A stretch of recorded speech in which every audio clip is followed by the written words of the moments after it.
and I think I started it. I think I just started it unlisted. So I was talking to myself for a couple of minutes there. How's this going? Is anybody out there? Am I on? Did I mess this up again? What's going on here? I need to edit this. Let's give it a minute here and explore and see if this thing is working properly or not. What's going on? Okay, we're good. Okay, so guys, sorry, I'm late. I started my live, but apparently I did not set it for public. Apparently I was just talking to myself there for a solid 13 minutes. Let's start all that over again. Hi guys, this is Mark Wildman of Wildman Athletica. Here we are answering some questions today. Sound is good, everything is good. We are kind of down in the storage room today. It started to snow really hardcore outside, so I went outside and I set up, and it's snowing, and I was afraid the camera was going to freeze. I don't know how, it was windy. There's a whole thing. So we brought it downstairs here, kettlebell storage, because there's a lot of kettlebells here. And let's start this over. I had a quality conversation with myself, yes. I was like, why is nothing happening here? What's going on? So let's start that over again. The short version. Events coming up. Thailand, January 4th to 9th. Everything's coming up for that. That's going to be super fun. I've been talking to Pana, who is the builder of the facility, somebody who used to come to my aerial studio and who has been working on building this aerial retreat space. We're not going to be doing aerial, but we'll be doing everything else. She sent me some absolutely beautiful video from Thailand. It looks amazing. The facility looks amazing.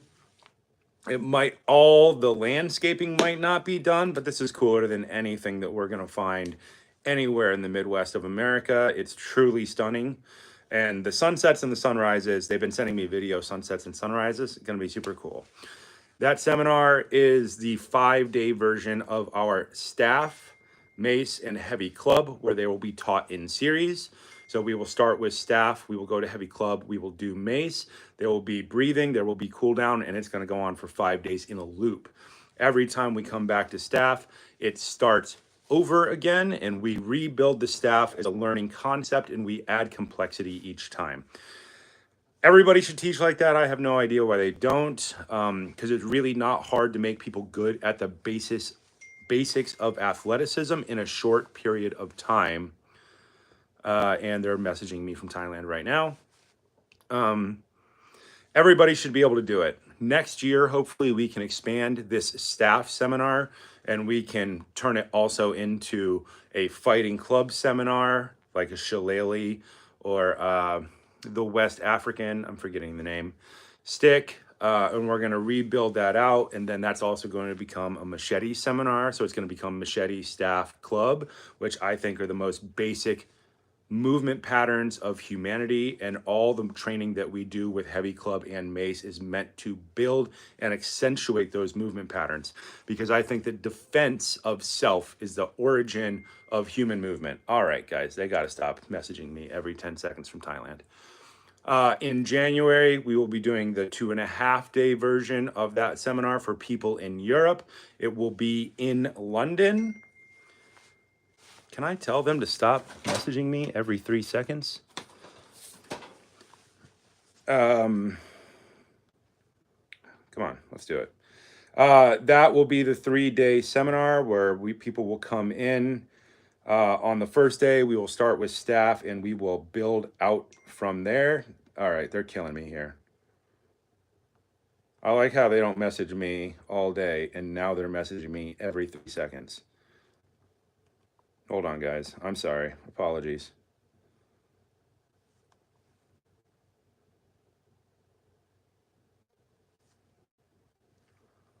Good. Let's see if we can get them to not beat me every 3 seconds now. They're very excited. We're doing a lot of work on that. The London seminar will be the 2.5-day version for everybody in Europe. That is in February. I don't remember the dates. They're on flowshala.com. Then we will be doing that seminar again at Flowshala in Bellingham, Washington in March. We have Italy Fit coming up, which is going to be a 5-day training thing that's going to be taught by a bunch of instructors. It's going to be in Italy, and I can't remember if that's in May or June. I'll have to ask Will Safford of BJJ Fanatics and Maurizio of Hydrocore fame. They are putting on that event, and that's going to be really cool. So we're going to be doing staff and Mace, probably some type of BJJ thing, Hydrocore, and it's all going to be like in a wrecked castle in Italy. That's going to be super fun, once again, for the European contingent of people. What else am I talking about? Sorry, I already talked about all this when I apparently wasn't streaming to anybody. I was streaming to nobody, which is me and my bad at techie stuff. Upcoming program. We have 2 upcoming programs coming out. The one that we are working on editing right now is the Basis of Strength program. That is the massive 2-handed club program. The Basis of Strength program is a program I have been working on for about 10 years now. It's huge. It's 7 levels, 8 exercises. They're 32-minute workouts. So they're still very time controlled. They're still designed to be able to do with warm-up, workout, and cool down inside of an hour. And I used to use this program for A-list actors, circus performers, and like runway models. So you can kind of do that program in a couple of ways. If I got an actor and they had to prepare for an athletic role in a short period of time, we would really work heavily with 1, 2, and 3, the levels. And then as the movie went on, if it was a really long shoot, then we would build into the 4 or 5. And if the movie went on for 9 months or something, we'd get into the higher levels. But if you want to add muscle in a shorter period of time, you work on levels like 1 to 4 to 5. And you bounce that around in the classic Mark Wildman nerd math style, which is like level 1, level 1, level 1, level 2, level 1, level 1, level 2, level 3. And then once you get up to level 3, then you can go back and start adding a heavy in there. So you can add 20 pounds of muscle to somebody in a couple of months that way and have it all be pure athletic muscle. There's no way to get out of it. It's a hard gainer program. Every exercise stresses every muscle in the body, no matter what. So think of it like the super version of the mill squat program that we put out with Strong and Fit a year ago, 2 years ago, a year ago. I don't know. I'm losing concept of time. And if you have somebody who's not allowed to get bigger, then we add complexity to the system. So the program has complexity built into the system. So if you're training somebody like a runway model, then you have a massive amount of movements that people can get better at with light weights, and then they get really efficient, and then you can go up in weight, and they tend not to get bigger, which is something you have to deal with runway models. They have to fit a very specific size. The side effect of this is that I always design this to be done anywhere, because all the people that I've always trained always travel, so they have to be able to take their training with them. They have a very limited amount of time, and they have to be able to do it all in a hotel room. This happens to work out great for people like me who live in the country and work on farms, who don't want to travel to a gym and everything else. You just walk outside to the barn. You can do it outside. You can do it in the storage rooms. You can do it out in the snow. Very simple program. It's going to be extraordinarily large. It's coming out 2 weeks later than we wanted, because I have been working with an editor to get through these hundreds and hundreds of videos. And we had a medical emergency that we could not control, so we've lost 2 weeks, so we're 2 weeks behind. That's how it happens when you do things the way I do it, which is very close to me and without a big team or anything like that. The next program after that we have coming out will be Intro to Kettlebell. So what we're trying to do is to design a 10-year system for people so that they can start training on a dirt road and they can become Batman, essentially, for lack of a better term, in the middle of nowhere, depending on what equipment they have. Obviously, the most important is the kettlebell, the club, and the mace, and then the sandbag or the slam ball. And then after that, we start getting into other types of movement. And body weight movement, of course, getting up off the ground. So the other program we're working on is the Intro to Kettlebell program. So we have swings, we have clean and press, we have Turkish get up. Those are the three big programs we've put out because they're the most important for the greatest number of people. We're going back and then we're writing back. We're writing the intros to those for people who have contraindicators, right? People who have been injured, people who may have been bedbound or recovering from different types of things. And we're writing that program that goes before swings, before clean and press. That program has been written and shot. It's just in the editing queue, and it's going to take us, it'll probably be January sometime before we get that out.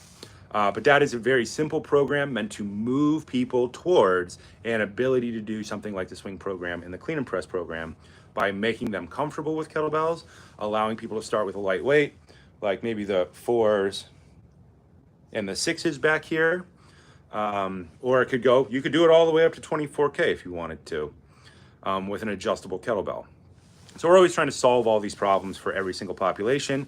And then before that, we already have a bunch of it shot. That will be the exercises for overweight individuals program. It's a big idea, guys. That's just the first 1/3 of the total kettlebell idea. So I'm going to be making these programs for like the next 3 years probably. But we're also filling out the second tier. There's a kettlebell track, then there's going to be the two-handed club track, then there will be the single arm club track, then we will have a Mace track. We already have the slam ball track because I wanted to shoot it because it was fun, and it helps people get really good at squats. So that track is already done down there as well. So we're building out a really big idea so that everybody can train no matter what. We're trying to solve all the problems of the world. It's a big idea, but I think we're going to pull it off if we just wake up, work out, and do our job every day for like 5-6 years. Let's get into questions. Kettlebells and coffee, you're on. Good. I'm actually on this time. Sounds good. Thank you guys for letting me know my sound is good. That's always a question with the equipment that I run. Hello from NYC. What's up, NYC? You'll notice we write a lot of training for you people in 5th floor walk-ups. Cool down question from KD. You've talked about flexing, extending, and rotating the spine for cool downs. Is there a side bending spine cool down? There is. I just put it after extension of the spine, flexion of the spine, rotation of the spine. I like the classic 1980s Van Damme straddle pancake over the side, which is the bend of the spine or the roll of the spine. I just don't throw it into a lot of people's training because most people don't get a lot out of it because they don't have basic hip mobility. But yes, there's cool downs for everything. I just have people tend to focus on what I consider to be the most important things in the least amount of time. Extending the spine is always first.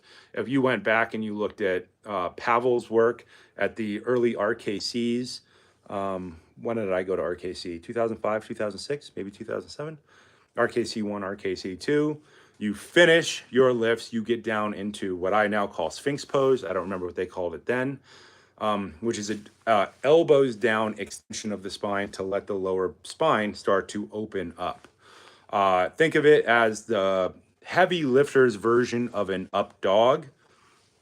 But even if I do an up dog with other types of training, I still do the Sphinx version first, the elbow ground version first. Then you go into your flexion. The easiest version is a standing forward fold. Everybody should be good at that. Either your hamstrings will stretch or your lower back will stretch. Both of them should eventually stretch. Eventually that turns into the full plow stretch for anybody who is ever going to fall down. Everybody should be able to do a plow stretch at some point, but anybody who does martial arts, who does gymnastics, who does circuits, should be able to do a plow. If you can do a plow, it's very hard for people to stack you up in martial arts, and the better you get at it, the better you are at almost every sport, whether it be clearing obstacles or wrestling or attaining position or falling off of a horse or biffing it off a dirt bike. Really where I use it the most is falling down off of things that go fast. then rotation of the spine, then hip, then we get towards roll of the spine. Yeah, for the most part, everybody's hips are so messed up, it's hard to get to roll without equipment. There are a bunch of equipment versions of it that we can talk about. I guess I just haven't really talked about roll of the spine. Maybe I should go back and reorder my cool down videos and put them by what the idea is and why it's there. I should probably do that. It's a really good idea. I just haven't been organizing stuff that way. I've been thinking it in my head, but I haven't been doing it that way in videos. Mace or Arc as second purchased after the Wildman Club from Sparrowhawk. I would say Arc. For the most part, people are going to get more out of Arc if they're training inside. The 8X Mace can be very long. So you might have to train outside with that, but Arc also allows to have our cool Arc grip, one hand high, one hand low. But that answer changes for me like week by week. I change that answer all the time because it's always what's in my head. Question from Carmen Mardiros. Bodybuilding question. Can you recommend a simple body building kettlebell workout, exercise, and program that creates opportunities to improve technique on the fundamentals? Yeah, everything. I'm not sure how to answer that question. If you're doing kettlebells, your first focus is technique, because technique allows you to not get hurt. If you have bad technique and you try to rack up in weights, it doesn't matter what the program is. If you're not holding the bell right or putting your hips in the right spot, you're going to get hurt eventually, right? Simplest possible version of a bodybuilding program, right, is, okay, there's two big ways to tackle that question. Are you going to do your classic, are you going to do a 3-day a week, more of a fitness bodybuilding program where you would have hip hinge, squat, press, chest, and pull all in the same day? Or are you going to do a bodybuilding split? It's a big question depending on what equipment you have. One of the more effective ways to do something like bodybuilding with kettlebells is to incorporate it with other things like mace or a heavy club. But if you wanted to do like a split where you had like a deadlift day, could be something like hex bar deadlift and then swings and then double cleans, and you could just set a timer. There's a million ways to line that up. And then the next day you could have a squat day where you could be doing double kettlebell front squats, deck squats, and lunges, step back lunges, and things like split lunges. Split lunges are mean with kettlebells. If you're holding it in rack, it's very, very difficult. So most people hang it in suitcase. And then your other day would be like Turkish get up as your primary thing. And then like incline chest press, flat chest press, decline chest press after that, right? And then of course, probably on that deadlift swing day would probably be the pull-ups. But there's so many ways to organize that question. Can I recommend a program? There's a guy I follow on Instagram. I think it's Bells and Bodybuilding. I really like his stuff because it's very classic. It's very simple, but once again, you would probably have to have good technique. But it's not really endurance kettlebell stuff. It's using kettlebells for bodybuilding because the position that kettlebells put your body in makes it harder to mess up certain lifts, like a front squat. It's very hard to mess up a front squat if you have the correct training with double kettlebells, and you can rack those up. If you see a guy doing like double front squats for 10 sets of 10 above double 70s, that guy's got abs and core. It's impossible to not do it correctly. But I think it's Bells and Bodybuilding.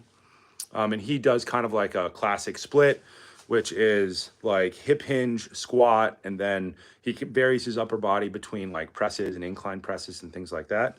I like his stuff. He's cool because you know what he has in there? Clubs. gamma casts and shield casts, because you need that in order to keep your body healthy when slinging around these big weights. At least in my mind, it really, really, really helps.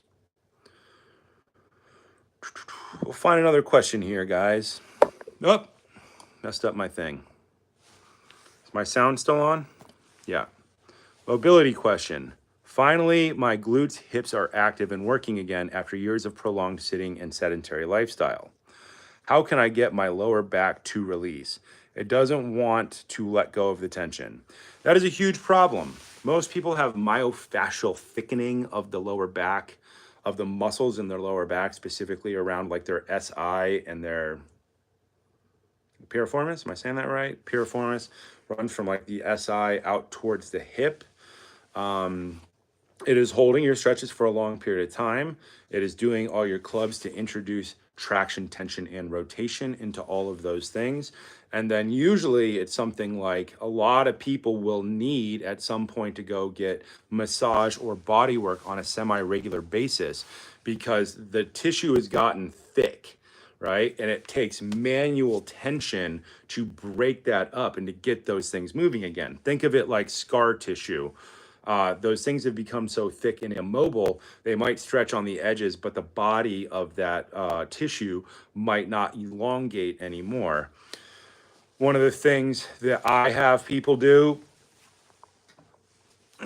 is to lay down flat with your stomach towards the sky and use a so-right and have these press up directly into the glutes. Am I thinking right? It's the piriformis that runs from the SI out to the hip bone. Having this press straight up into it, your hips will be elevated. Your body will be like a hill. So your hips will be driving up. And laying on something like that will press straight up, and then you'll move an inch down and an inch back. And you can crush out a lot of the knots in the center part of that tissue, which can help to then open up the back. Most people's back is tight because something either above it or below it is not moving correctly. So when you think about joints, think about them as moving between mobility, stability, mobility, stability, mobility, stability. And if you start at the ankles, you work your way up. Let's see. And you always train the opposite of that. I'm going to say this wrong.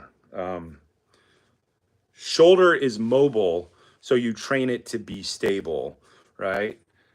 Center of your body, center of your chest right here. So this is mobile. This should be stable. So if people's shoulder doesn't move, they try to move something else, right? So it goes back and forth. So usually the one thing, if people's lower back isn't moving, we always start with the kettlebells, the club, and the mace, because we start trying to restore stability and mobility to each joint structure in the correct order. That's one of the reasons we point our feet straight ahead. If your feet are in the wrong spot, you might be training the wrong joint structure to do the wrong thing. And then after that, we have to manually probably release the tissue. Do I have a spiky ball right here? Give me 1 second. Let me grab my spiky ball bag.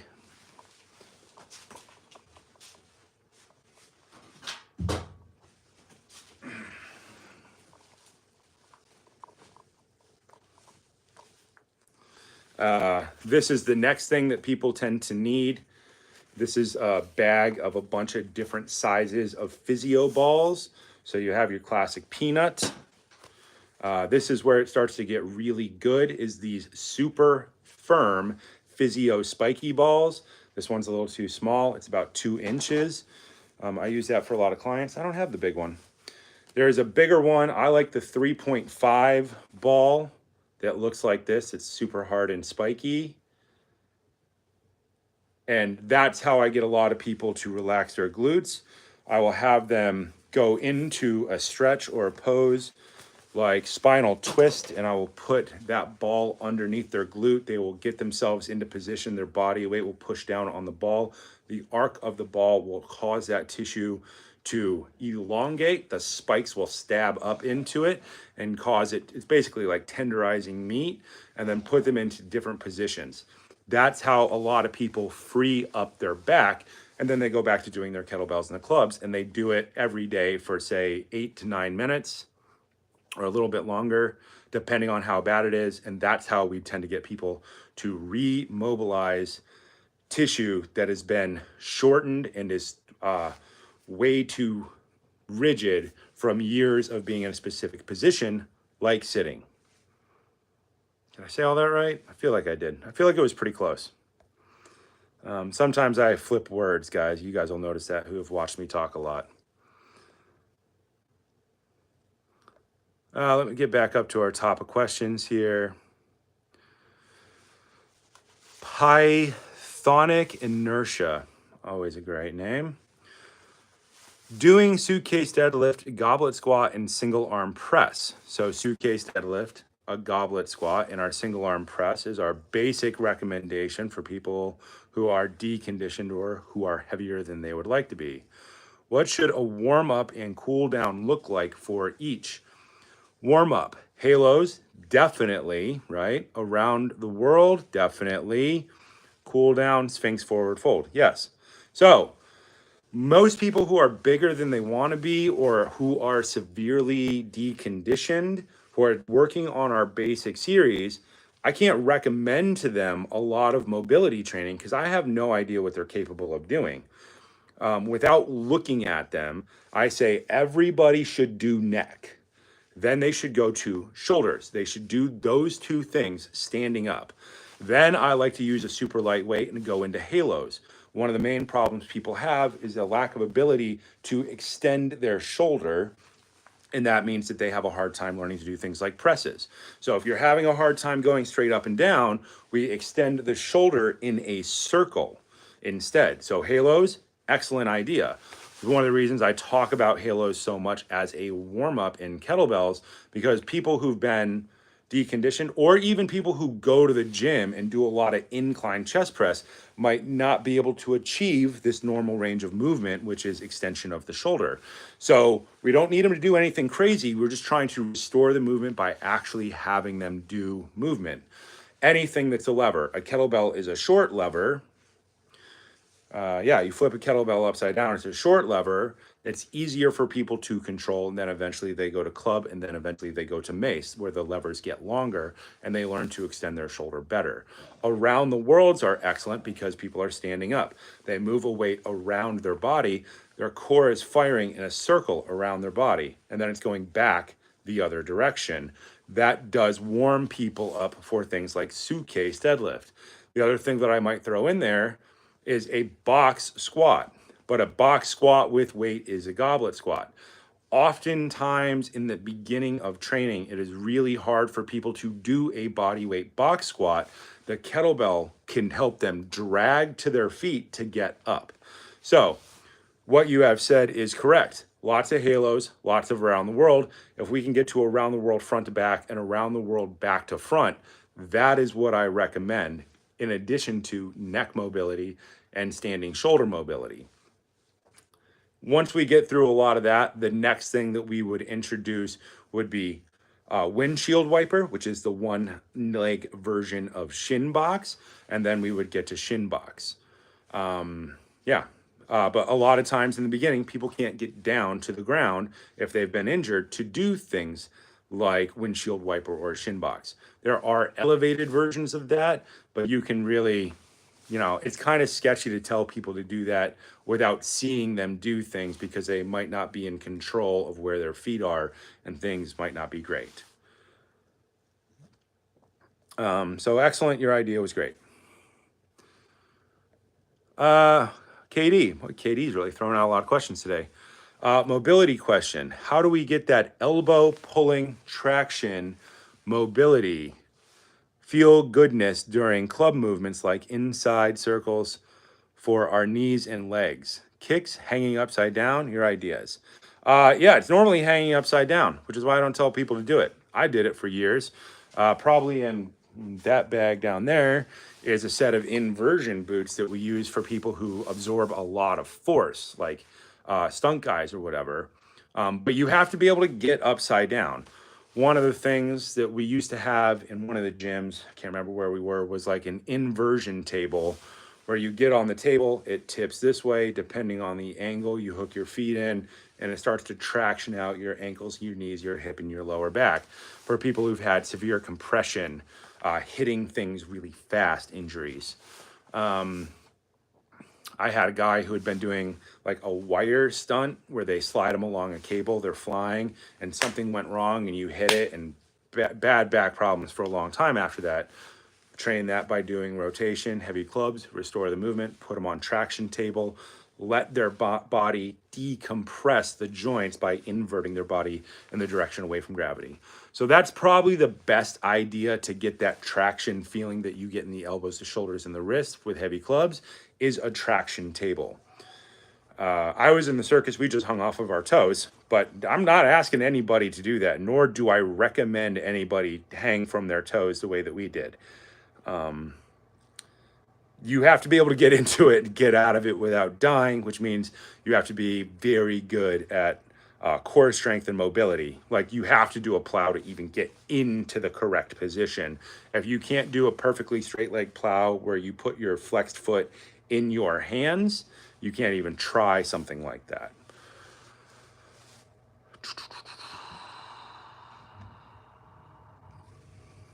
Carmen Mardires, club question. Why is mill reverse mill made up of circle plus 180 pullover instead of circle plus shield cast, gamma cast, which we are more difficult, complex? Throwing pattern. Because when you throw a baseball, you don't throw it like that. You don't throw it opposite side of your head. You do that movement a lot in sword fighting and in defense. It's called a shield cast for a reason. You're shielding your body. If you have a sword,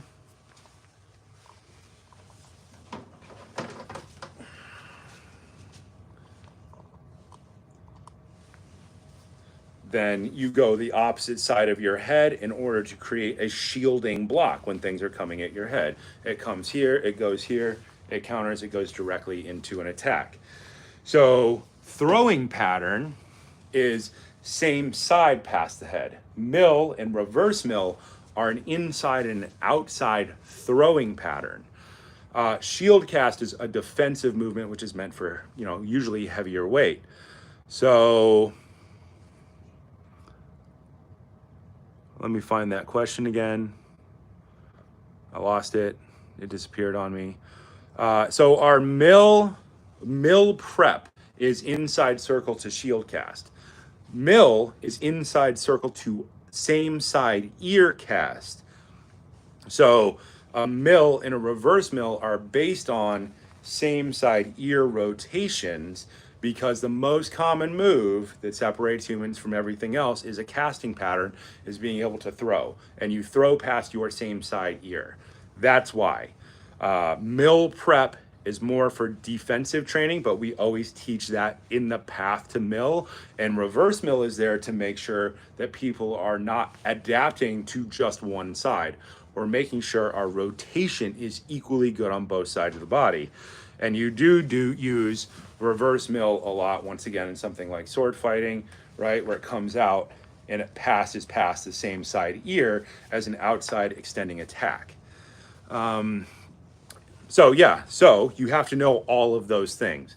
But a mill is specifically mimicking the base movement chain of throwing a baseball, a rock, a tomahawk, a throwing stick. And a reverse mill is that extension out. But you need to be able to do both equally well to make sure your spine is doing all directions equally well with both hands. Same thing the ancient Greeks thought, need to be ambidextrous, right? Same thing that you would learn in many original Asian martial arts. An ability to do both things at the same time means your body works better, means you're less likely to get hurt, etc., etc. Did I answer that right? I think I did. Where'd that question go? I got to get a better way to do this. Man, there's a lot of questions today. People are really into this. Let me keep going up. Still trying to find that original question. Man, people sent a lot of questions.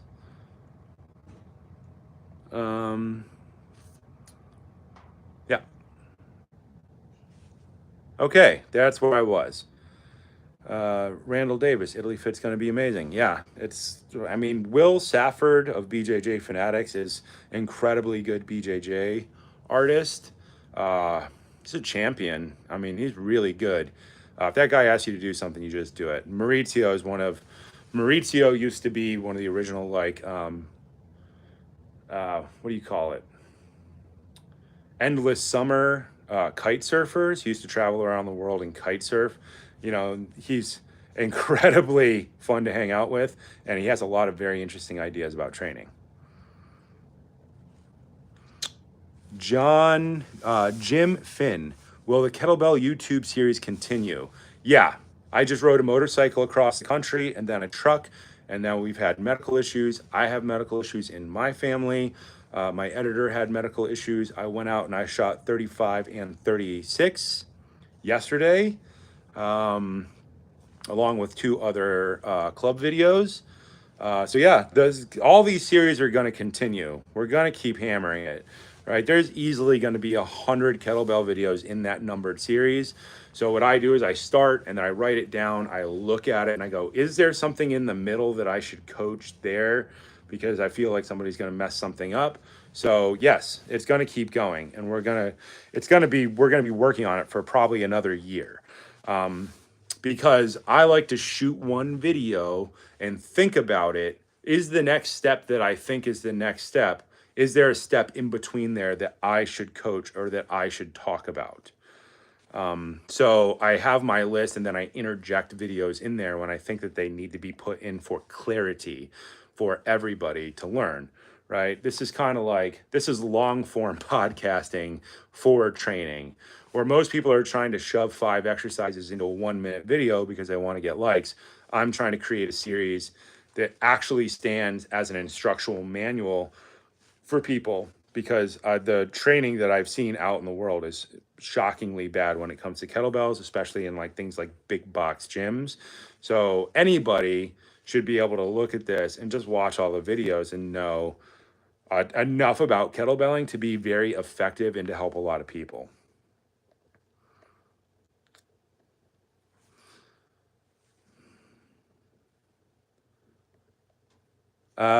Devil Monkey, hope to see you in Portland, Oregon sometime.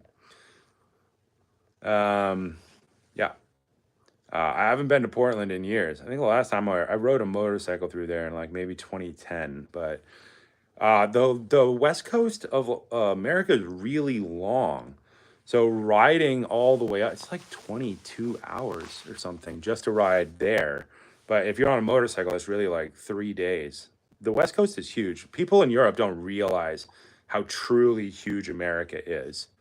It's big. I think it's 1,800 miles from down by LA up to Bellingham. It's far. Here's a good one. Kurt Melby. When you're doing 10-minute Mace 360, how often do you change hands? Do you always change directions or always opposite ear? Is 10 minutes nonstop the goal before adding weight? So this is a huge question. I tell everybody, if you want to get the most out of Mace, that's the most basic thing you should be able to do. You should be able to do 10 minutes of 360s without stopping, right? In the beginning, when you start training Mace, you start with volume cycles and you have to go up in weight in order to build the structural alignment to be able to go for a long period of time. And then we go back and we repeat training with time under tension, usually 30 seconds, and then learn not to put it down. And then we repeat the training with 1 minute and then learn not to put it down. And then I just go for 5 minutes on one side and 5 minutes on the other side. But that takes a long time because you have to build the unification of your structure, your breathing, and your movement. And you have to learn how to relax while doing it. So getting to 10 minutes of 360s for most people, I mean, it's crazy. It could take people 3 years to get up to that. It could take people 3 months. That has tons to do with about how much other training you've had. If you've already done a bunch of heavy club training, then it becomes way more attainable really quickly. If you're brand new to Mace, just getting people to do 360s well, rotate their body, their shoulders, use their hips and everything else, could take you 6 months. But once you learn something like a 360, it becomes very hard to forget it. That's one of the things I'm always talking about.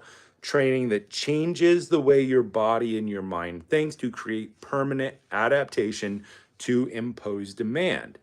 When you restore that basic human movement, you solve a bunch of problems most people didn't know they had: ankles, knees, hips, which they don't think about, rotating their hips from side to side, stacking their spine, extending their shoulder, grip conformation, all kinds of other things. But there are those 8 key components of structure just in that one exercise. And so the answer is all of the above. You'll start by changing hands every 5 reps. You'll build up to changing hands every 10 reps. You'll convert it to time under tension. You'll continue to build up, and then over time, you'll add weight. The goal, I think 25 pounds, something that I used to think was impossible is now so easy. I do it as a warm up. 25-pound mace, 10 minutes nonstop, 5 minutes on each hand. It's challenging because you always have to focus on your technique, and your thumb pad is always going to get a very intense burning sensation when you do something like that.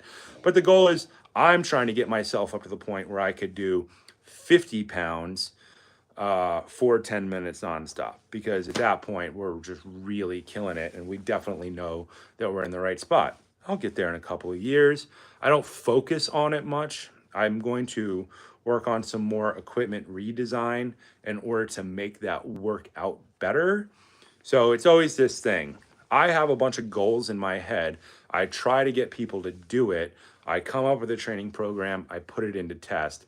But I have a very reliable method to get people up to 10 minutes, and then to start adding weight to that. Getting people up to 10 minutes with a 25-pound club for men is pretty challenging for most people, and that should be a multi-year plan, most likely. But I'm trying to build that plan to get everybody up to 50, because it's going to be dope. I don't know what'll happen. It'll be fun. People in the ancient world used to do it all the time. We can do it too. We just need to build the plan around that. We'll find another question. Iron Badge 87. Iron Badge 87 says, hello. They are obese and they want to start moving. Excellent. That's what we want people to do. Can you please tell me which program to start with from your website? So, Iron Badge, I have not fully completed the exercises for overweight individuals program yet. It will be early next year. We have a whole playlist where we tell you exactly what to do, because I'm a terrible business person.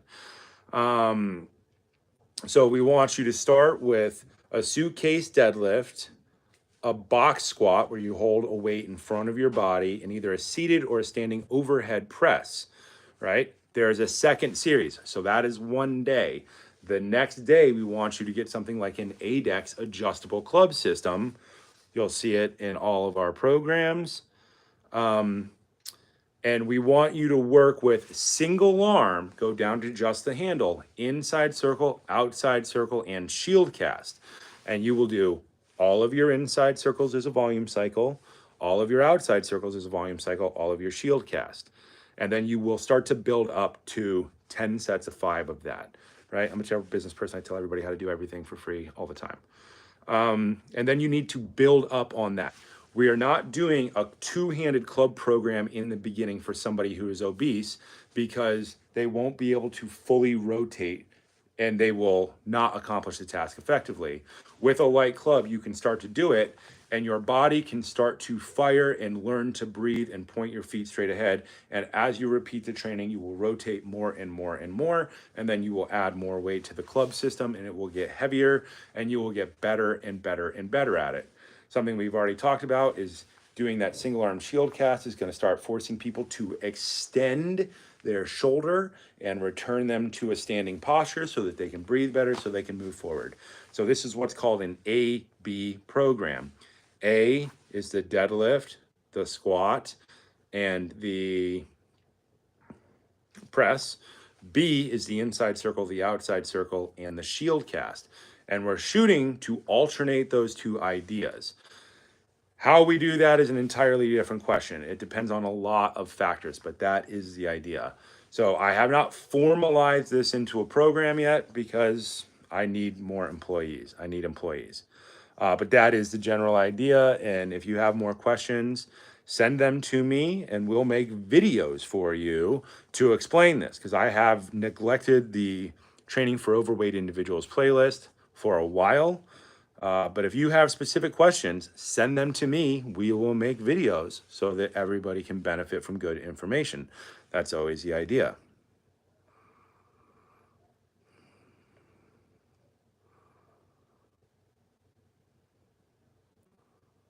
Mal, referencing back to a previous comment, plow roll a lot in skateboarding. Yes, because if you do skateboarding, you will biff it a lot. You need to be very good at plow so you don't snap your spine in half.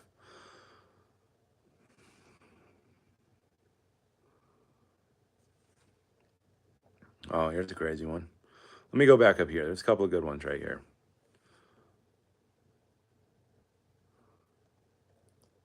Oh, there's a whole pile of really good questions here. Okay, I'm just going to pick one. I'm going to miss some questions, guys. I'm sorry. Dial up speed modem. Yeah, I'm in the country, guys. This is the best I got. I'm sorry.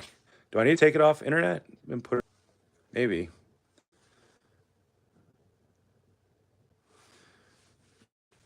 Consider your new basis of strength training program your magnum opus. It's not far off. I have spent so long working on the basis of strength program. I have tested it with athletes around the world, from everybody from a 78-year-old person to 15-year-old circus performer to runway models to actors. Like it is good. I'm certainly proud of it. I've never seen somebody try to answer this many questions at one time, and it's huge. It's stupid huge. I don't even know how to sell it. My accountant tells me I'm a psychopath. She wants me to charge $100 per level to recoup the cost. I told her that seems excessive. So I was just before this having a conversation with my accountant and make it as cheap as possible without her screaming at me and firing me about how I'm stupid and I'm a terrible business person all the time. But we're gonna try. We're trying. We're definitely gonna do a release of coming up in the next week or two. We're gonna pre-release it and then it's gonna come out the version. And I don't even know. I have to consult. I have to do a bunch of phone calls about this. I've spent so long working on it. It's crazy. I did mess up window. I talked about this in a previous video. I think it's beautiful shooting because I shot it in like Colorado mountains in the middle of nowhere.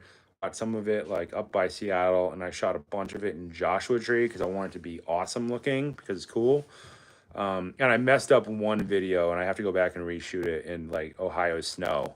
We'll see if it works or not. It's going to have to come out anyway because I can't drive back out there, find that exact same spot, and we're at the entirely wrong time of year, so I can't match it no matter what.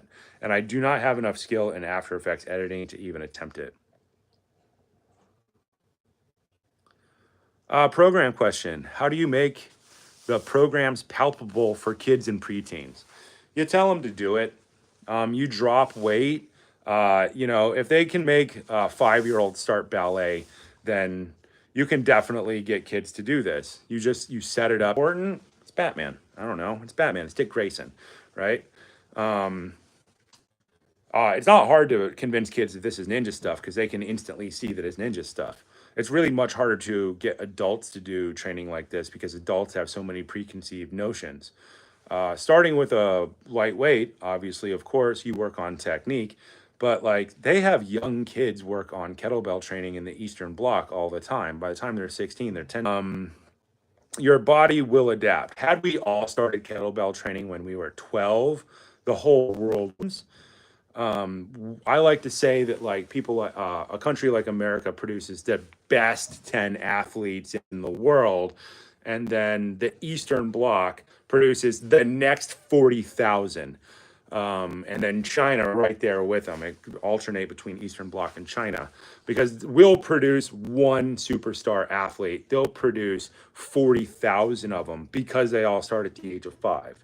If you've ever watched something like Kung Fu Kids, right? Kids who start training in Kung Fu at the age of 4 or 5, by the time they're 7, their movement capacity is bonkers.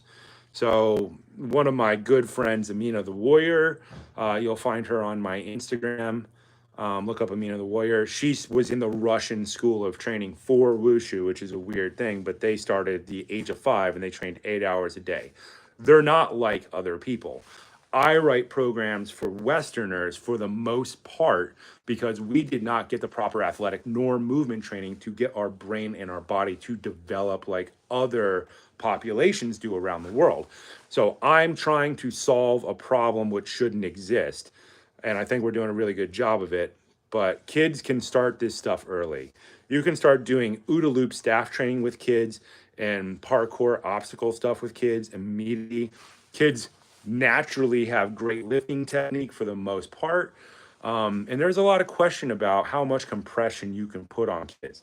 Bodybuilding, absolutely not. Do not do that to kids. You will mess them up forever. Movement training, dance training, martial arts, circus training, all that stuff, start them at 5, put them in at any time. The longer they have in there, if they start at 5 and they get to even 13, they have more hours of training than most adults will ever be able to replicate, and it will alter them forever. That's a great idea. Just go ahead and start with it. If you're going to do programs from mine, you tell them what to do. They show up, you track the data. They're not going to do it. They don't care. They just want to do the fun stuff.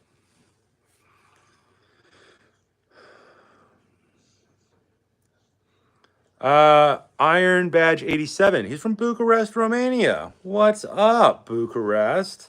I did a whole movie there in 2019, right before lockdown.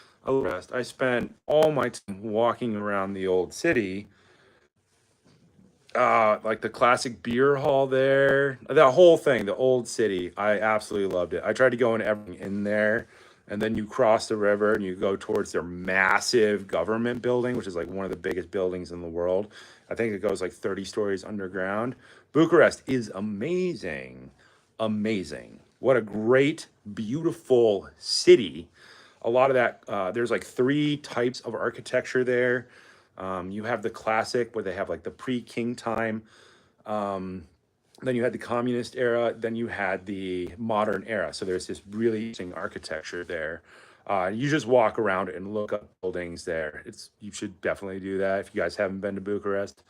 It's a beautiful place.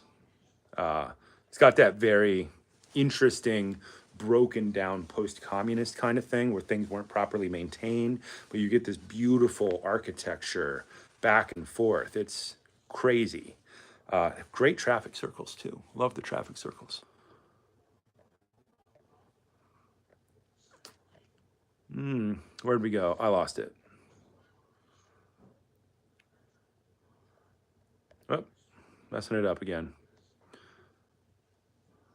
Question: will you release a perfect roadmap? Absolutely. It is my mission in life to release perfect training roadmap with all the programs playing. So I could tell people start at A and get to X, but what I'm really designing is a choose your own adventure book that to loop around to get people to do all the programs.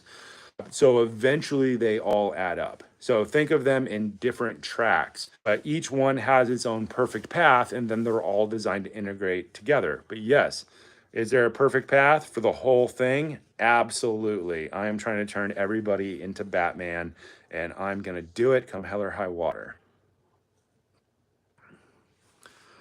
KD, core question. During kettlebell club moves, I can engage my upper abs and pull my rib cage down, but struggle engaging my lower abs. Very common. When I do, I really feel my abs connect to my glutes. Yes, they're supposed to. And inside pendulums and outside pendulums. So when you think about the core, think of it like a box, 2 sides, internal and external obliques, front and back, rectus abdominis, all the muscles of your back, right? Top and bottom, diaphragm and pelvic floor. So when people start to learn to swing weights, they are rotating, they're firing all the muscles every time, and all the muscles try to come on. Your glutes are the pelvic floor that roll your hips to be flat and allow you to learn to fire your lower abs more effectively. The answer to getting more lower abs is more club swinging. Not necessarily mace swinging, club swinging. Shorter weight, shorter lever, heavier weight, inside two hand and inside outside circle, inside pendulum, outside pendulum. 100%. Your glutes are your core. People don't talk about that a lot, but if you have no glutes, you're not going to do great. Your glutes are the bottom of your core. If you're doing your kettlebells and your clubs, as you go up in weight, it will all eventually have to come on. That's the point of the training. The point of the training is to make it hard to not get what you want. It's all hard gainer training. And if we design the program right, everybody will restore all of their firings properly for their core. They will stand up better. All their joints will move. That's the 8 key components of structure. They will all breathe better, blah, blah, blah. You explode into pink glitter at the top of the pyramid. These things stack up. It's always my favorite joke. What happens when you get really good at this stuff? Do you think of Vuvinam? Is it a good martial art? I have never heard of Vuvinam. No clue. Sorry, I don't know anything about Vuvinam. I don't even know where that one's from. I can't even tell from the name. There was a martial arts question up here. I wanted to do one of those. Where'd it go? It disappeared. Whoever asked the martial arts question, ask it again. I can't find it. Where'd it go? I'm all the way back up at the top here.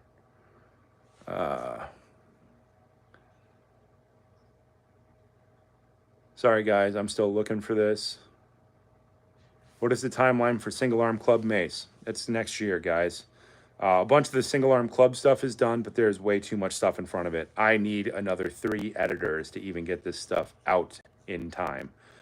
How many did we get out this year? We got swing started last November, clean and press, slam ball. We got 2 body weight programs. We got Turkish Get Up Master. We did a lot. I mean, we're still running at 7 programs in a year. That's a lot for how huge these programs are. COVID question. What would the nerd math version of getting back to normal workouts be after COVID look like? It would look like dropping everything down to 25% and taking twice as long to go up in weight.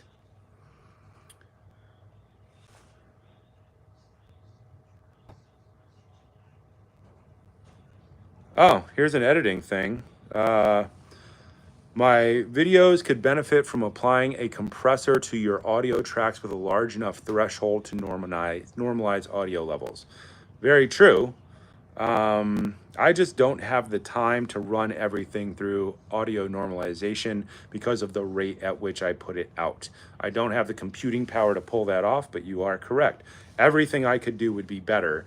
I'm doing the best I can with the resources I have.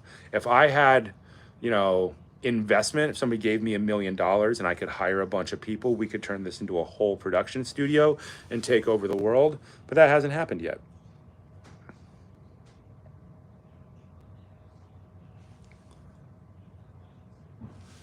CT, if you would like to tell me how to do that, you can tell me how to normalize my audio. If there's a fast way to do it, I don't know it.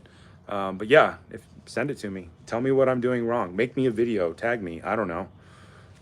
I taught myself all of this stuff. I don't have any training in this stuff, guys. I'm making this stuff up as I go with the video stuff. Like I'm not clear on how to do it better. Here's that martial arts question from E. Moretta Robinson. E. Moretta, E. Moretta, E.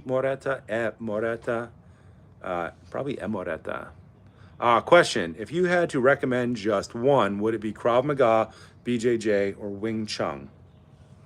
Second part of the question. Also, is the kettlebell pull down while laying on your back as effective as the kneeling cable pull down for abs?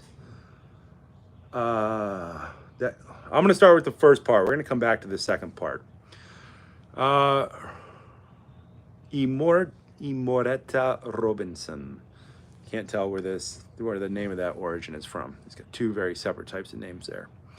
If I had to recommend one between Krav, BJJ, and Wing Chun, I would tell you Krav. I'll tell you why. Krav Maga is designed to be learned at 2 hours per week in 2 years. That's the design. It's designed to learn, like I train programs, extremely quickly in order to become effective at defending yourself in a short period of time. BJJ is a lifelong pursuit, and you can start now and not understand what the hell is going on, even if you train 5 days a week in 2 years, right? It takes guys very long time to get to a black belt level in BJJ. They become very effective very quickly. But BJJ is not focused specifically on surviving street violence, right? If you look at Krav Maga is concerned with hitting things. The basic weapons: punch, elbow, palm, heel, hammer strike, front kick, roundhouse kick, kick to the groin, driving knee. 8 basic things, right? And they practice those things in a very specific way. I think that they could do a better job with their program design, but I'm a nerd and I have altered it when I do stuff like that into my super science version of what they do. BJJ has a lot of complexity in it, but BJJ is not designed to fight multiple opponents on unlevel ground. Krav Maga is designed to fight multiple opponents on unlevel ground, in hallways, in parking lots. And it's designed, if you look at some of the drills, not to be pushed into train cars. If a bunch of people are trying to take you somewhere, Krav Maga teaches you to not comply and to not be taken places. This is very, very important in my mind in defense. If you watch a lot of videos, there's a great channel on YouTube called like Active Self-Protection. Love that guy, genius. Indicating real violence on camera from security camera. There are very specific things your training needs to include. Krav Maga is the best way to get the best answer in the least amount of time for the least amount of money. BJJ is something you should definitely do. But in Krav Maga, you will do ground defense. But the point isn't to win a wrestling match. The point is to get up off of the ground so you don't get your head stomped on, which is not really the idea in BJJ. In BJJ, you're not assuming that there's 3 guys behind you who are going to drop a brick on your head. So I think you should do Krav Maga first. After that, you can do BJJ the rest of your life. But if you have that Krav Maga foundation, I think that's a really good idea. Wing Chun is a beautiful martial art, and it is very, very good. The thing that Wing Chun does better than everybody else is training small people to beat large people to a punch, right? So Wing Chun, the idea is that it was created by a female nun somewhat 300 years ago, designed to defeat something like long fist, which is really like Krav Maga. That's a couple of big leaps there if you guys are martial arts nerds. Long fist is the MMA of 1,000 years ago, and it's designed for guys my size. I did long fist. It's designed for people with long reach who need to cover big amounts of ground, hit things really hard, and get out, right? Krav Maga is kind of the modern version of that, but if they practice Krav Maga long enough, it's just going to turn back into long fist, which I think is hilarious, and it shows that human ideas repeat in evolutionary thought process over and over and over again. Wing Chun is designed for the small spaces, center line, right? Center line punch. Beat somebody to the punch who's going from the outside. So I would learn those in order. I would start Krav Maga. I would do it for 2 years until you get a couple of 100 hours. I think level 1 was, what's level 1? 40 hours of training. So twice, 2 hours a week. At 20 weeks, about a couple of months. That's level 1. And then level 2 was, I think, 60 hours. Level 3, 80 hours. Level 4, it gets up into the 100, 200 hour thing. And it's different depending on the school, of course, but it's designed to be learned by the hour, right? And it's designed to be taught in a specific pattern so that people learn in a specific pattern, which is, you know, how I teach kettlebells, clubs, mace, everything. I start at the beginning, you go on from there. You work on level 1, you get good at it, you go to level 2, you go back to level 1, you go back to level 2, you do level 3, you go back to level 1, right? That's how Krav Maga is designed. BJJ, I've never seen it taught that way. BJJ is whatever the instructor wants to do that day. But you have to spend a lot more time at BJJ, and you still need to learn to get up off the ground, not get your head smashed by a brick. You do Wing Chun at any time after you've done your Krav Maga, because it's just going to change the way you produce power, and your pushing and pulling and your connection to the ground will get more advanced from something like Wing Chun, because they have a different way of producing power, which is fascinating. But it's very, very good. And things like the use of the wooden dummy are incredible. So if you combined all those ideas together, that would be fantastic. Do the Krav Maga first. If you can find an instructor, BJJ is probably easier to find, but put Krav Maga on your list. Go do it. Absolutely. If I ever get a training facility again, looking for a big chunk of land somewhere, put up a steel building, we will be doing my version, the super science version that's somewhere between all those ideas, but we will teach it in scientific order.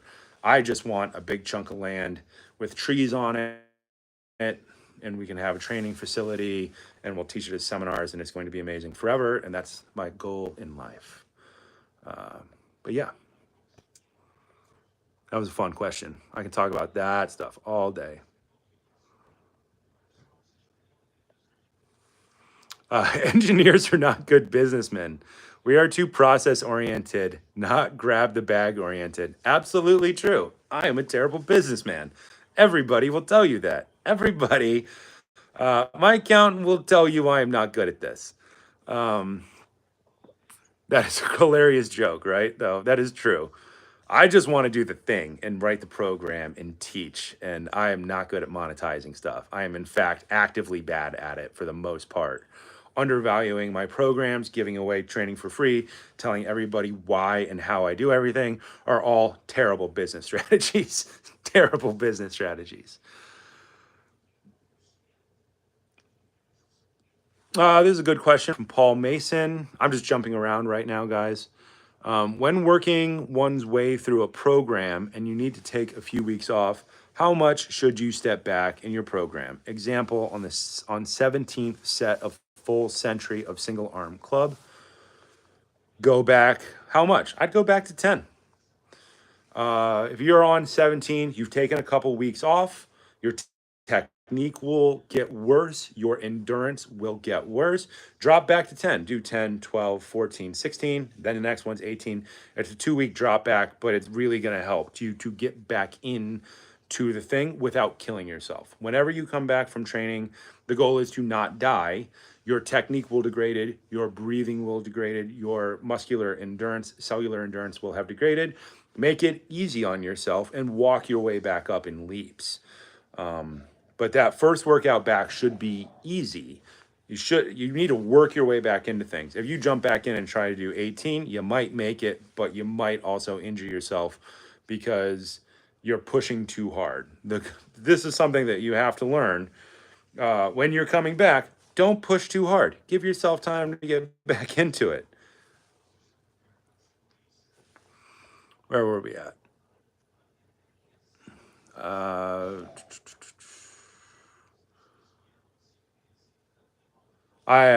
Question: have I tried the igloo playmate idea for the competition kettlebell yet? No, I have not. I haven't seen an igloo playmate yet for the competition kettlebell. The idea is we take an igloo playmate, put a competition kettlebell in it as a travel case. I haven't tried that yet. Maybe I'll try it on Sunday. I should be passing a store.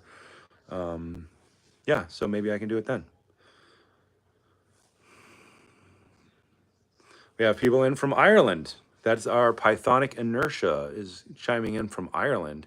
I still haven't made it to Ireland. All over England, all the way over to Plymouth and Bath, all the way up from the Scotland on both sides, up to the Isle of Skye. Never made it all the way to the top corner, but I still have not been to Ireland. I really want to get there at some point because, I mean, my family's half Irish. My mom's side of the family is very, very Irish. I would love to get in there.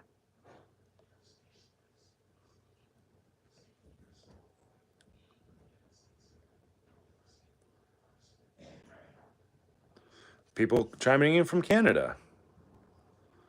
I still don't know what Vuvinam martial art is. Let's find another question here.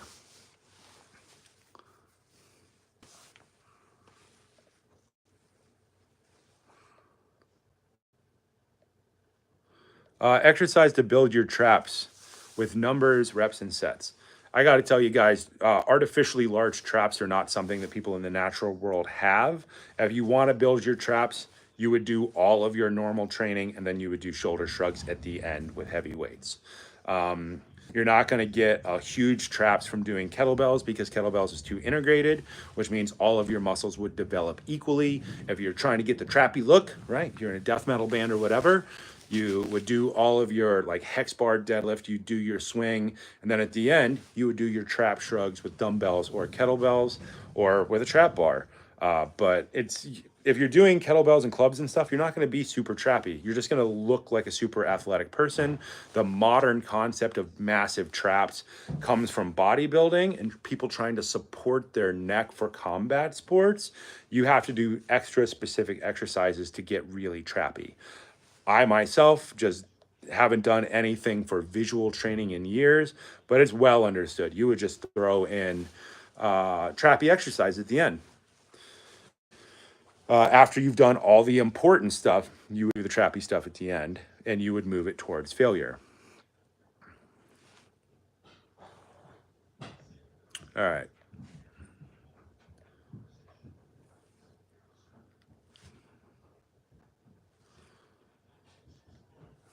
How would I program half kneeling clean and press for BJJ?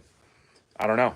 There's two major ways to do it: time under tension with a medium weight, or max strength training where you would turn it into sets of 3 to 5. That's a question for Emily Mount. Half kneeling clean and press, I love for people like for martial artists like BJJ because you end up in that position a lot. So something like the Turkish Get Up Master Program, on accident, you'll get much better at BJJ. But yeah, half kneeling clean and press gets you into a hip extended position, crossbody stabilization, all kinds of good stuff. It allows you to work on that half kneeling scoop that you would do in BJJ sometimes, and have your core survive that very well. A lot of people don't have the hip mobility to really do that movement effectively. Half kneeling clean and press would make that better, of course. Emily Mount is new to BJJ. I do this twice a week. I also try to fit in 2 times two-handed club, 1 time bodyweight 101, 2 times kettlebell days, TGU half kneeling clean and press and swings.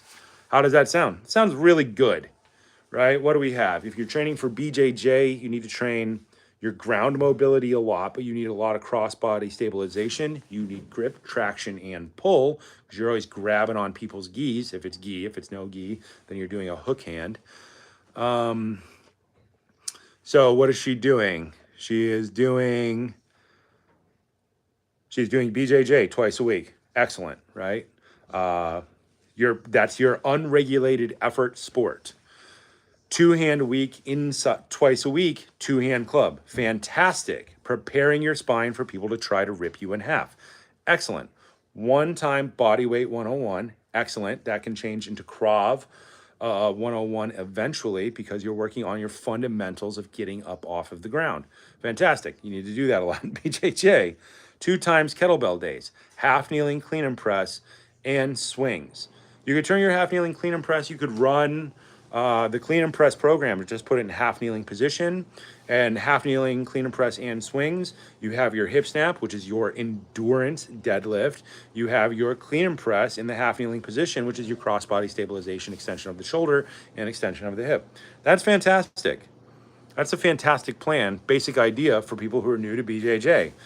Getting up off the ground, training in half kneeling position, hip snap, and rotation with levers. Fantastic idea. Very good setup, Emily Mount. Iron Badger is asking if he should email me. Message me on Instagram. My email account is so chaotic at this point. I can't keep track of everything. Things are getting shunted around. I need a techie guy to help me with that. KD donated some money. Thanks, guys.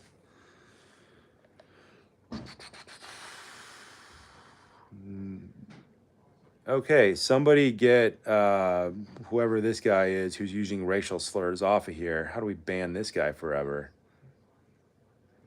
Hide user from this channel. There it is. Bye, asshole. No racial slurs, guys. That's not what we are doing here. We're not doing that nonsense. CT.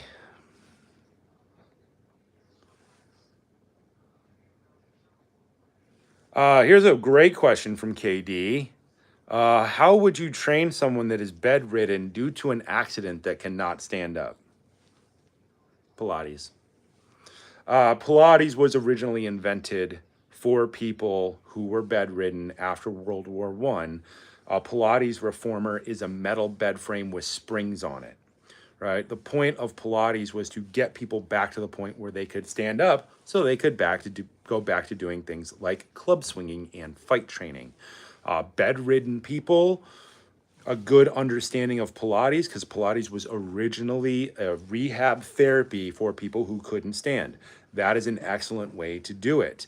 If you're training somebody who's bedridden, research. Start with your basic Pilates series, which is banded, right? Which would be spring loaded so that there is resistance to help people build up their core in their basic movement patterns so they can get back to standing so that they can start doing something like club training, right? The 8X system makes that perfect because you can drop it down to 4 pounds. What's the Wildman handle? 5 pounds, right? You can start over from there and then you start with and you do those super small jumps. But Pilates was originally meant to get people who are bedridden up. It just got co-opted by ballerinas because ballerinas are using it as a way to check in for all the injuries that they have from their sport.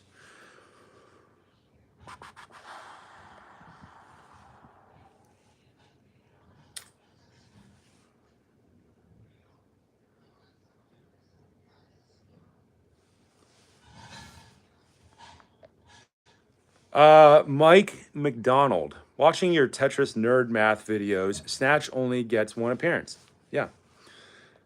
And it's one day on a Saturday. It's not part of any other Tetris program. Do you not consider Snatch an important part of a program? No, I consider it super duper duper important, but I consider it lower in importance than swings, clean and press, and getting up off of the ground. I consider Snatch to be something that's higher level than I have gotten to talking about a lot on my channel. But snatch and half snatch, double half snatch, double clean and jerk are where we're all trying to get. I'm trying to build people up to the point where they can learn to do that stuff more effectively. If you're good at cleans and you're good at clean and jerk or clean and press, then you are building your foundation for snatch.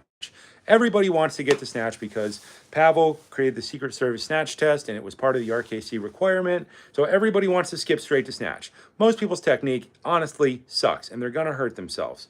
So I do a lot of stuff before that. There's a million ways to program snatch programming. I've done them all. Before I left for my summer travels, I was doing 30 minutes of snatches 2 to 3 times a week, right? At what, 22K, right? At 22 reps per minute, right? So I'm doing 660 snatches, or I was. I'm not doing that now. I'm out of practice. But yes, snatches are super important. They're one of the fundamental 6. Do I talk about them a lot? No. Why? Because I'm going to talk about things in order, and I'm putting out my programs in an order for a reason. I am not trying to get rich. I'm not trying to make a bunch of money. I could do a lot of dumb shit and make a lot of fancy programs that tell people that are cool looking. I'm not trying to do that. Everybody else does that. I'm trying to make everybody in the world Batman through strong, foundational, fundamental training, which means swing, which means clean and press, which means Turkish get up breakdown program, which means squat program, which will lead to snatch program. We're doing this as super science. We're not doing it any other way. Everything we do is super science, and it all goes in order, and we will get there eventually. Everybody thinks that they're better athletes than they are. I have been repeatedly proven that I am not as good as I thought I was. It cost me a leg. It cost me 2 years of, cost me 3 surgeries, not walking for 6 months, and 10 years of physical therapy. I teach things in an order for a reason, because I want everybody to survive and do it the best way possible. What's more important, snatches or 360s? It's 360s, absolutely, right? What's more important, snatches or shield casts? Shield cast. What's more important, mill or snatch? Mill, right? So I'm trying to put these things out in the correct order, right? You can do snatches all you want, right? And there's a ton of people who teach it right out the bat. I don't do it that way. I teach everything in a specific order for a specific reason. We can talk about nerd math for snatches all day. I've already told people the basics of how it works, but I am more interested in people building more useful ranges of motion than I am in trying to murder them with a high heart rate and ripping their hands. That's my answer to snatches. As you can tell, I'm passionate about such topics as that.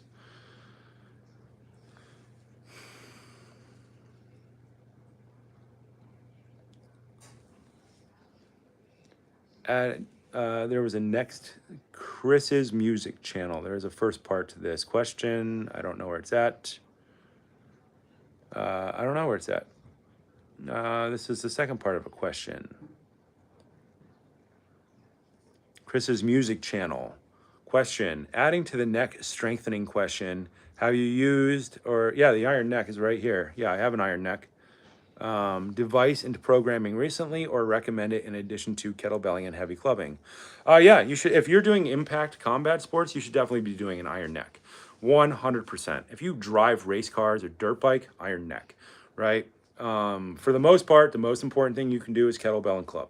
I put those two things at equal importance. You should get really good at those. You should go up in weight. You should work on your basic movement patterns. If you're moving into higher levels of athletics, especially ones with rapid direction change or high impact force, then 100% you should be doing something like iron neck. Absolutely. But that adds a lot of time to people's training. I just haven't talked about it a lot because it's not time efficient. But yes, 100%. Iron neck. Where's mine at? It's right here somewhere. Maybe it's upstairs. Maybe it's still in the back of the truck. How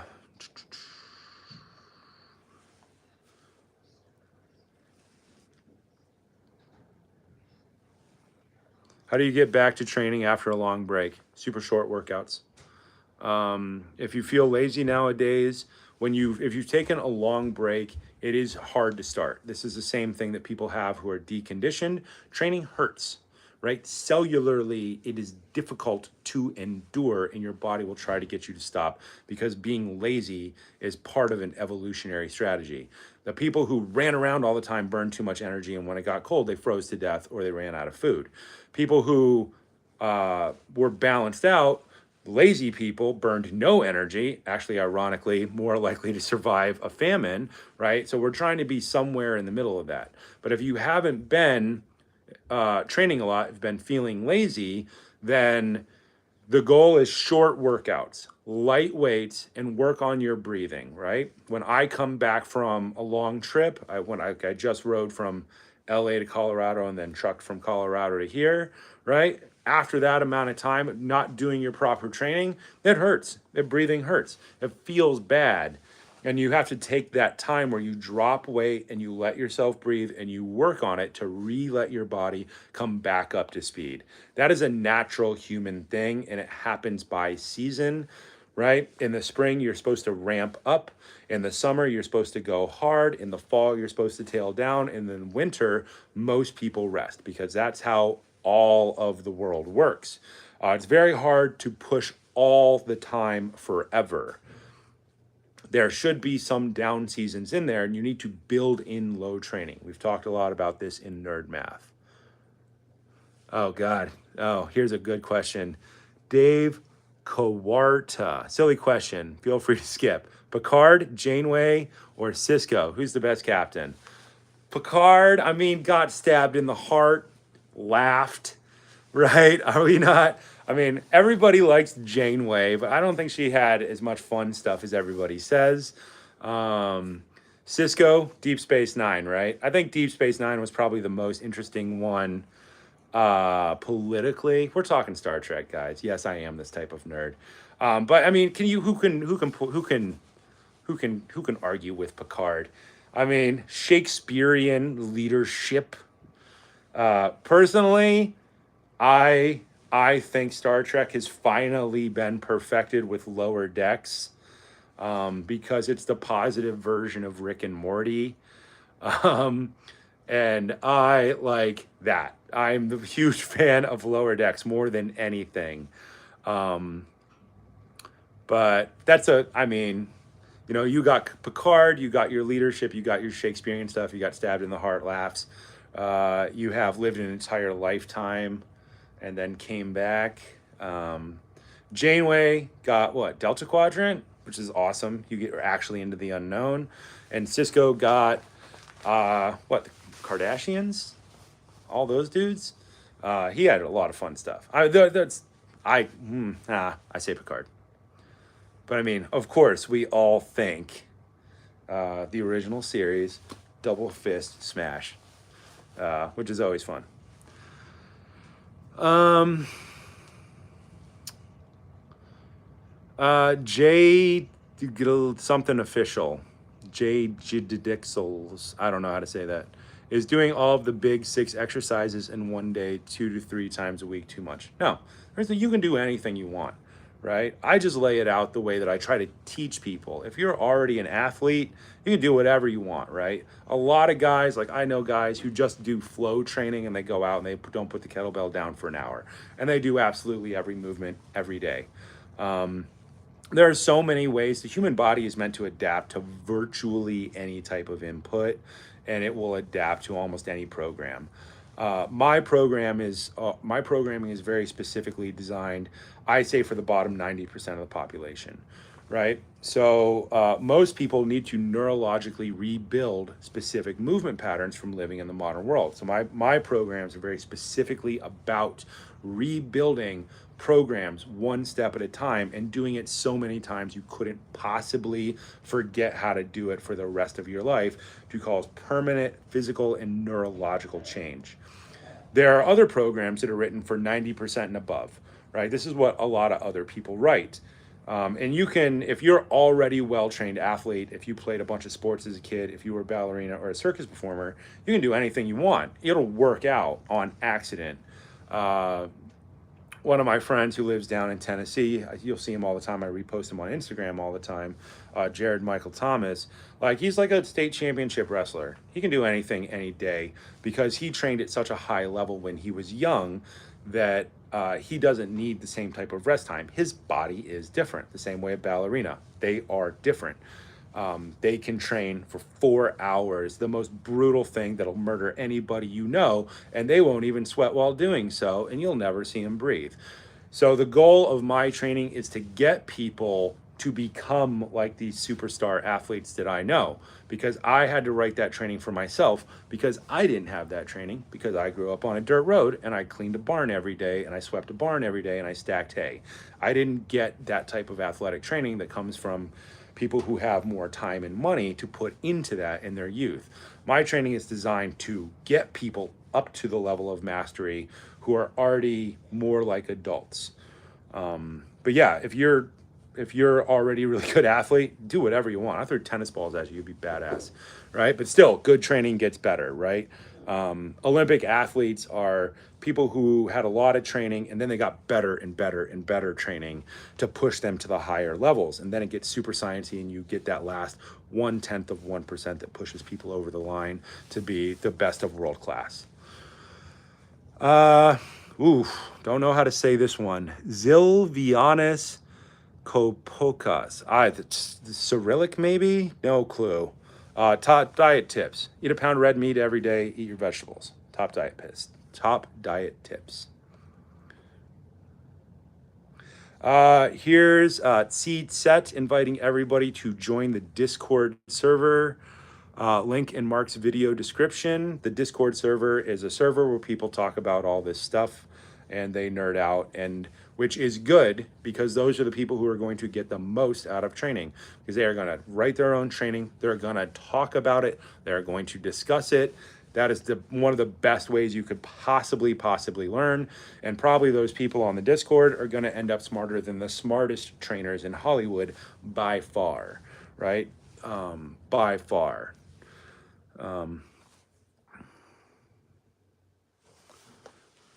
Yes. So Bandiseat has noticed that trying to find training tutorials on YouTube, that most instructors assume people have a certain high level of athleticism.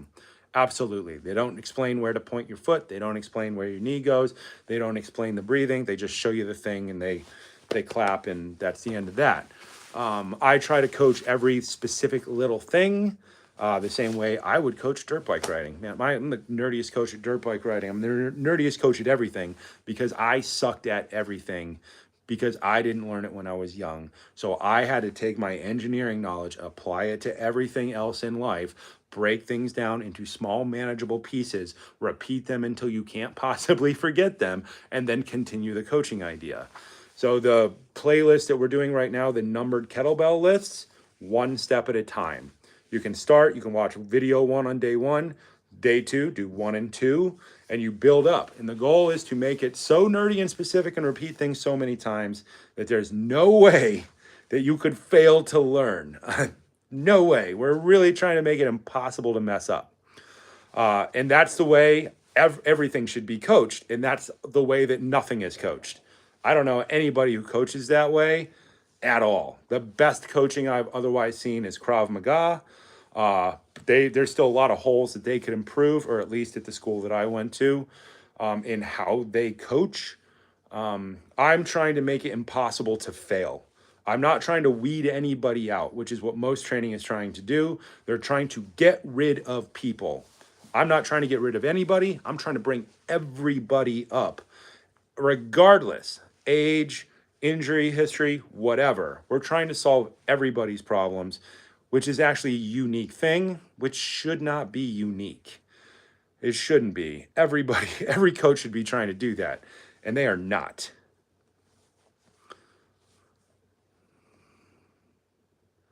CT says he can help pull the audio from these Q&As, post-process it, and help you get it into podcast format.